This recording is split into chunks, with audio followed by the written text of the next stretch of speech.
Jesus explains Satan's planned war against humanity, and you must forgive. April 15th, 2015. Words from Jesus through Sister Clare, spoken by Jackie. Clare began. Tonight the Lord was wearing navy blue, and as the night wore on, and we were dancing, I saw he was wearing a military outfit with all kinds of bars of colors. Commander. Jesus began. Yes, this war is coming to a head.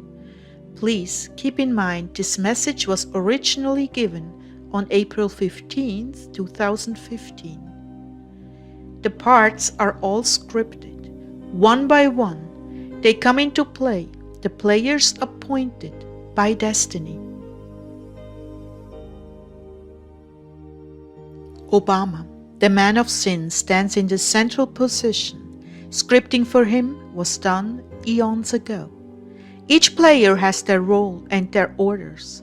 All that remains now is the commencement, and at the proper time the signal will be given. How lucrative this war will be for Satan. This is precisely why I've been hoping to hold it off, but time has reached its fullness, and it will begin any day now. Never in the history of mankind has such atrocity been planned and executed. Never in the history of the world will it occur again. This is the appointed time for the cleansing of the earth from all filth, disease brought to its fullness by the demonic powers that be, with the full cooperation of man in his greed. What will transpire is the decimation of millions of souls. For some there is nowhere to go but hell. For others they shall be saved as going through the fire. My bride will not see any of this. She has been brought to a place of sensitivity because of her union with me that precludes her being exposed to such horrors as will come upon mankind. But Lord, will she not be here for a nuclear strike? My love, this is only the beginning of woes, only the beginning. Wave upon wave of disaster will befall the earth. Nuclear annihilation is but one in the series of scores of catastrophes and judgments. I want you to be well aware of what is about to transpire in these coming days. Eye has not seen, ear has not heard, what the wickedness of man has brought upon itself. I would really like to understand, but if this knowledge is not for me to have, so be it.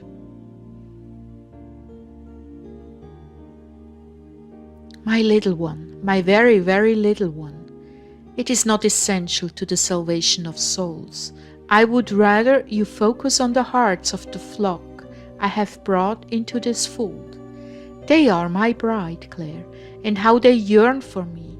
It brings tears to my eyes when I read their comments, which are only the tip of the iceberg of their sorrow and longing for me. As I've told you before, this is a factor in our timing. To see her gut-wrenching tears is almost too much for me. I wish to visit each and every one of them, but they must go through a process of preparation.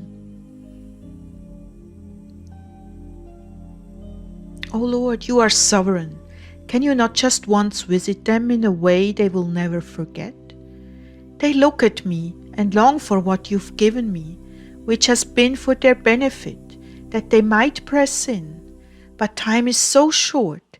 Can you not just come down and put them all in the sweet waters of your glory and love for them? My child, I can and I will at the appropriate time for each of them, but I desire them to obey what they know is being asked of them first. It is very simple, Clare.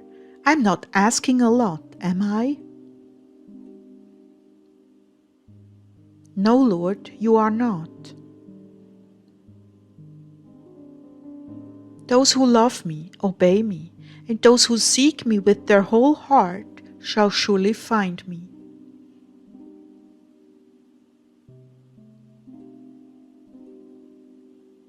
Now returning to the original scene, in my military attire, I don't want you to mourn over this situation.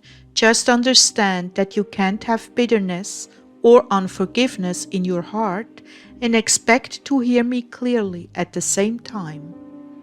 Pass it on. There are those on your channel who have not forgiven themselves or others, and I deliberately had you do a forgiveness meditation for them, so that they would be free and clear to hear from me. But some have not done this.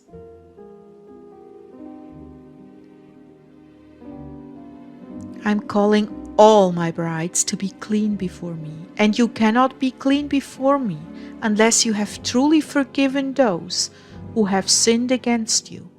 That includes sins against yourself. So you see, there was a very good reason I allowed you to get hung up where you did. If you hold unforgiveness in your heart, you have drunk a chalice of poison, and the other person will not be the one to die. Let's move on. I like to, Lord, but I feel hatred in my heart for her. I don't want it, but I can sure feel it. What do I do? Consider her a leper who is in dire need of love and respect, not for what she deserves, but for me. I have no one else to care for her and love her, Clare. Can't you make an exception in your heart for her? After a lot of prayer from Ezekiel, I got to the point where I could forgive her and leave it alone, still waiting on the Lord's wisdom as to what to do. For now, I'll leave it alone.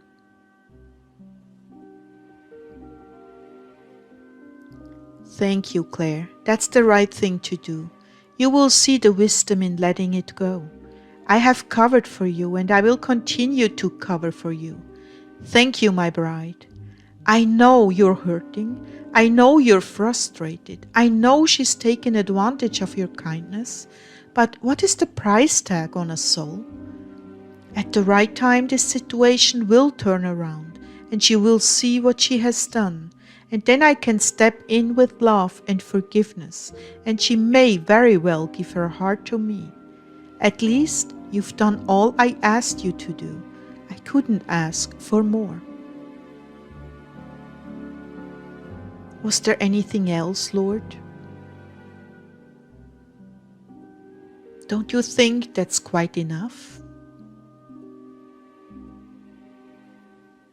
Truthfully, no.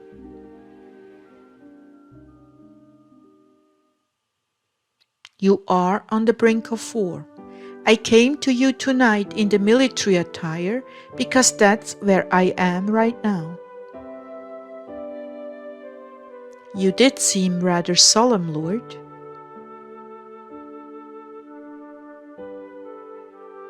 Yes, I have a lot on my mind. This is a place of extreme pain for me. It was nice to be comforted by you. I know things are growing more tense and intense around you. I need you all to hold on and continue to pray for the world and offer the sufferings you are enduring as a fast offering to bring more souls to me before the situation becomes impossible. That is, before the unrepentant souls die in the war.